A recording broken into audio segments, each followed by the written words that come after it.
High বন্ধুরা, দেখো আবার সন্ধ্যাবেলায় চলে এলাম। আজকে ওবেলায় রেসিপি দেখাতে পারিনি, আজকে বৃহস্পতিবার ছিল, প্রচুর কাজের চাপ ছিল। এবেলায় কি করব দেখাচ্ছি, চলো চলো তাহলে। রোজ রাতে রুটি খেয়ে খেয়ে একঘেয়েমি হয়ে গেছে, সেই একঘেয়েমি থেকে বেরোনোর জন্য আজকে একটু নতুন কিছু ট্রাই করি। তাই একটু ডাল পুরি করার ইচ্ছা আছে, দেখি পারি কি না। তাই দেখো ছোলার ডাল ভালো করে ধুয়ে ভিজিয়ে নিয়েছি। চলো এটা সিদ্ধ করে নিয়ে আবার আসছি। ওদিকে ডালটা সিদ্ধ হোক, ততক্ষণ একটু আমি চা খেয়ে নিই। তার জন্য দেখো চায়ের জল চাপিয়ে দিয়েছি। দেখো ডালটা সিদ্ধ হয়ে গেছে, এবার ডালটা বেটে নেব, সঙ্গে এই আদাটুকু দিয়ে দেবো। দেখো ডালটা বাটা হয়ে গেছে, আদা লঙ্কা দিয়ে ডালটা বেটে নিয়েছি।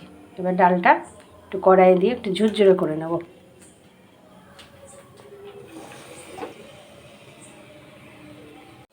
দেখো ডালটা কেমন ঝুরঝুরে হয়ে গেছে, এবার নামিয়ে নেব।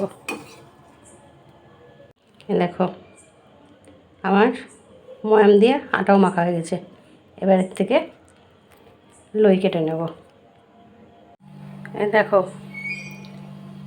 ওই আটার মধ্যে পুরটা ভরে নিলাম, ডালের পুর দিয়ে সব ডালপুরিগুলো একসঙ্গে বেলে নিয়েছি।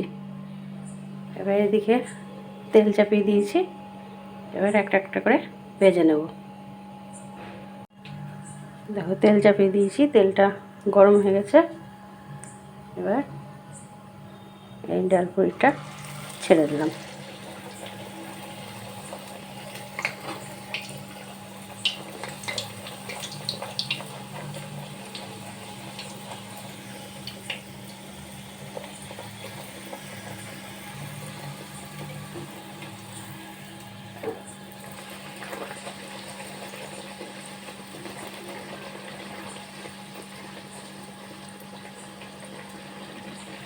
দেখো কি সুন্দর ফুলে উঠেছে।